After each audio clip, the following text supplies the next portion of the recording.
The story of the bin strike in Bexley. Residents are growing increasingly frustrated over rubbish collections following weeks of industrial action this summer. More than 100 refuse collectors walked out over pay discrepancies last month. Bexley Council says they continue to run a limited service for local residents. Aisha Bucks reports.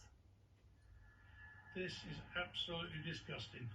This is what happens when the bins don't get collected. In Belvedere and across Bexley in South East London, the rubbish has been piling up for weeks. You deserve to be treated equally and you deserve to be paid equally as well. Refuse collectors have been on strike since mid-July. They're locked in a dispute with their employer Serco over pay and wage disparities. The union says they've held off striking during the pandemic, but feel they have no choice.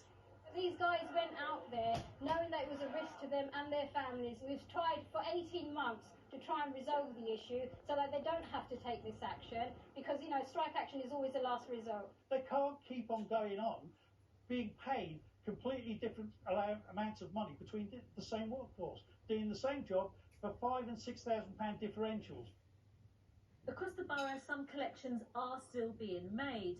Trade waste is being collected from businesses who pay, and some residential streets are getting a limited service. Well, local Bexley councils say that they are furious that such a vital public service is being disrupted by what they call a small minority, and they urge all sides to get round the table and resolve this dispute.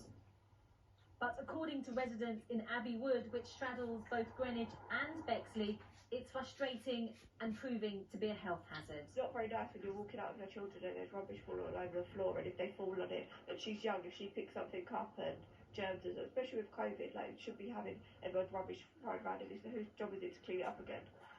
Serco's contract, which is due to end in October, has not been renewed. In a statement, they said they're working hard to minimise disruption and are urging the union to reconsider.